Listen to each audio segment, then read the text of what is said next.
நண்பர்கள் அனைவருக்கும் வணக்கம். இந்த வீடியோவில் நம்ம இப்போ என்ன பார்க்க போகிறோம் அப்படின்னா, புதிதாக ஆடு வளர்ப்பவர்கள் தெரிந்து கொள்ள வேண்டியது. இப்போ நம்ம நிறைய பேருக்கு நம்ம ஆடு வாங்கி வளர்க்கலாம் அப்படிங்கிற மாதிரி ஒரு எண்ணம் இருக்கலாம்.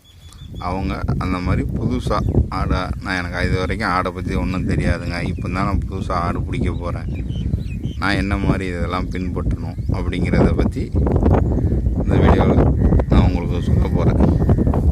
இப்போ பார்த்திங்கன்னா இது செம்மறி ஆடுகள்.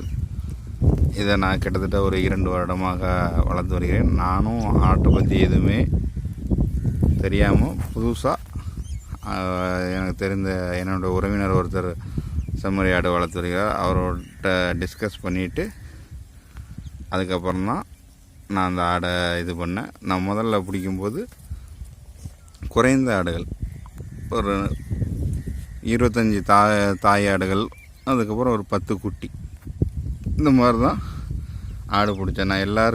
நம்ம எல்லாருமே புதுசாக ஆடு வாங்குவாங்க எல்லாருமே முதல்ல கடைப்பிடிக்க வேண்டியது முக்கியமான பாயிண்ட் அதுதான். எடுத்தோடனே நம்ம 40 ஆடு 50 ஆடு அந்த மாதிரி பிடிக்கும்போது நம்ம முதல்ல இன்வெஸ்ட் பண்ணுற அமௌண்ட்டு ரொம்ப பெரிய அமௌண்ட்டாக இருக்கும். அதே மாதிரி அந்த ஆடுகள் மழைக்காலங்களில் நோய் வாய்ப்பட்டு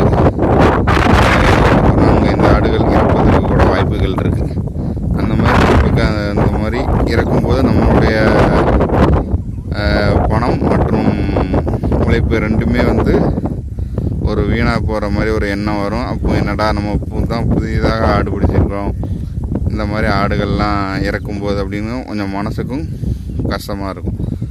அதனால் நம்ம அப்போ குறைந்த ஆடுகள் பிடிக்கும்போது நம்மளுக்கு அதில் நிறைய அனுபவங்களும் கிடைக்க வாய்ப்பு இருக்குது. ஆடுகளுக்கு முதல்ல என்னென்ன நோய்கள் வரும், நம்ம அதாவது ஆடு பிடிக்கும் போதே அதில் முக்கியமானது நீங்கள் எந்த ஏரியாவில் இருக்கிறீங்க, அந்த ஏரியாவில் சுற்று வட்டாரத்தில் மினிமம் ஒரு 40 to 50 கிலோமீட்டர் அந்த மாதிரி உள்ள ஆடுகளை வாங்கிறதுக்கு முயற்சி பண்ணுங்கள். அது மாதிரி ஆடு வாங்கிறது சந்தையில் போய் வாங்கிறத விட ஆடுகளை வளர்ப்பவர்கள்ட்ட நேரடியாக நம்ம ஆடு வாங்கும்போது அந்த ஆடு நம்ம ஏரியா நம்ம மண்ணுக்கு அந்த ஆடு செட் ஆகுமா. இப்போது நாங்கள் திருநெல்வேலி ஏரியா, இது சில ஆடுகள் எங்கள் ஏரியாவில் கோயில்பட்டி ஆடுகள் நிறைய பேர் வாங்கி வளர்த்தாங்க. இந்த கோயில்பட்டி ஆடுகள் மழை நேரங்களில் அதிகமாக பாதிக்கப்பட்டு இறப்பை சந்திச்சுது. அந்த மாதிரி இதே இது கோயில்பட்டி சைடு இங்கே உள்ள ஆடுகள் சரியாக எடுக்குமோ அப்படின்னு தெரியாது. ஆனால் இந்த திருநெல்வேலி சைடு சுற்று வட்டாரத்தில் ஒரு 20 to 30 கிலோமீட்டர் உள்ள ஆடுகளுக்கு அந்தந்த கிளைமேட்டு அந்த ஏரியாவை அந்த ஆடு தாங்கிக்கிடும். அதனால் நம்மளுக்கு இறப்பு விகிதத்தை கட்டுப்படுத்தலாம். இதுதான் மெயினானது. இரண்டாவது, நம்ம ஆடு வளர்க்கும்போது நிறைய பேர் பண்ணுறக்கூடிய ஒரே தப்பு என்ன அப்படின்னா, கொட்டகை அமைக்கிறதுல இது பண்ணுவாங்க. கொட்டகை நம்மளுக்கு நம்ம வருடங்களில் 12 மாதங்களில் 3 மாதங்கள் தான் நம்மளுக்கு மழை அதிகமாக இருக்கக்கூடிய டைம். அப்போ மட்டும்தான் நம்மளுக்கு கொட்டகை தேவைப்படும். மற்ற நாட்களில் ஆடு காற்று இருக்கக்கூடிய இடத்துல ஓப்பன் பிளேஸில் நம்ம செட்டு போட்டு வளர்க்கும்போது ஆடுகளும் நல்ல இயற்கை முறையில் வளரும். அதுக்கு செட்டு தேவைப்படாது. அதனால் நம்ம செட்டை போட்டு நம்ம அதிக காசை செட்டில் வேஸ்ட் பண்ணணும்னு நினைக்காங்க. நம்ம ஆடை அடைக்கிறதுக்கு நம்ம வீட்டு அருகிலேயே கொஞ்சம் குறைந்த இடம், ஒரு 1 சென்ட் 2 சென்ட் இடம் இருந்தாலே போதும். அதுக்கு இந்த தட்டி வச்சுருப்பாங்க,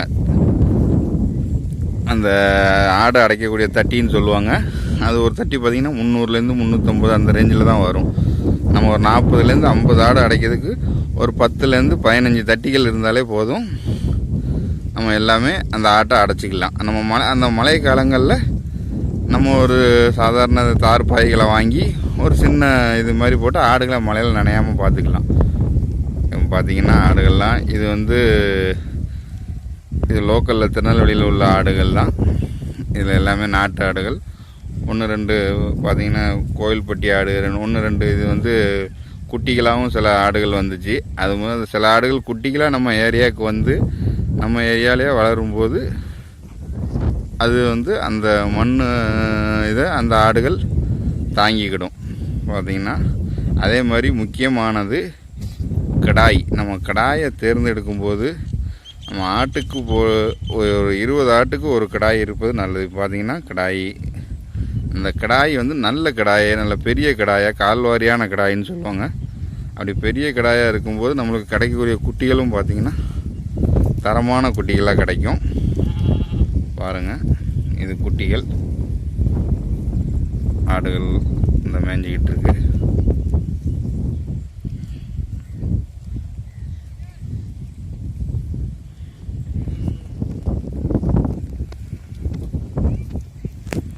ஓகே நண்பர்களே, உங்களுக்கு இது பற்றி எந்த விதமான சந்தேகங்கள் இருந்தால் கீழே உள்ள கமெண்ட் பாக்ஸில் கமெண்ட் பண்ணுங்கள். டிஸ்கிரிப்ஷனில் என்னோடய நம்பர் இருக்குது, அதுக்கு கால் பண்ணுங்கள். நன்றி, தேங்க்யூ.